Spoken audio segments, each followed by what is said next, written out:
Hello everyone, my name is Joni Candra. In this occasion, I will tell you a little bit story. The title is Fatih 1453.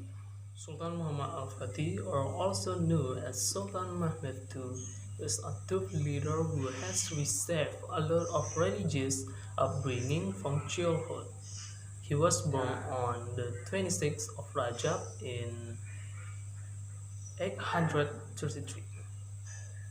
At the age of 21, she is fluent in six languages and is an expert in war strategy, science, mathematics. The other side behind his success and his spiritual spirit, it turned out that what makes him strong both inside and out is his persistence in tahajjud prayer. Since childhood, Sultan Murad II, the father of Sultan Muhammad Al-Fatih, has emphasized the importance of religious education, so that not a few scholars were brought in to educate him, including Sheikh Ahmad bin Ismail al-Qurani, a fiqh expert who also had deep knowledge in the fields of Nahwu, Ma'ani, and Bayan. The figure of Muhammad al-Fatih is the answer to truth of the words of the Prophet Muhammad. Constantinople will be freed in the hands of a man. So the best the leader is the leader who liberates the city, and the best the army is the army. Hadis riwayat Ahmad. A hadith that moves the soul of Muslim youth with the mentality of jihad to compete the liberate Constantinople.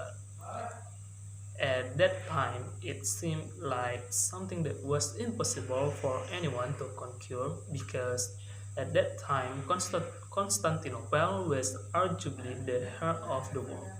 On Friday, 6 April 1450, Sultan Muhammad II with his teacher Sheikh Abdul Shamsuddin, along with his right hands Halil Pasha and Zaganus Pasha, planned an attack on Constantinople from various parts of the cities. Fortress armed with 150,000 troops and new technology cannons at that time. Muhammad II sent a letter to Paleologus to convert to Islam or give up control in the city peacefully and pay tribute, or the last option, namely war. Constantine replied that he would still defend the city with the help of Cardinal Isidore, Prince Orkan, and Giovanni Giustiniani of Genoa. The city with a fortress of more than 10 meters is indeed difficult to penetrate. The outside of the fort is protected by a 7-meter ditch, from which the artillery troops had to break into two-layer fortresses. From the south of the Sea of Marmara, the Turkish naval forces had to deal with Genoese sailors led by Giustiniani, and from the east the naval fleets had to enter the narrow strait of the Golden Horn, which was already protected by large chains to small warships. Can't even pass. For days to weeks, the Byzantium fortress could not be breached. Even if it collapsed into a gap, Constantine's troops immediately defended the gap and quickly closed it again. Another attempt was tried by digging a tunnel under the fort, enough to cause the city panic, but it also failed. Until finally, an idea that seemed stupid was carried out overnight. One of the rather weak defenses was through the chain Golden Horn Bay.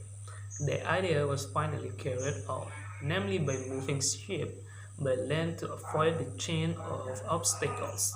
On the overnight, and 70 ships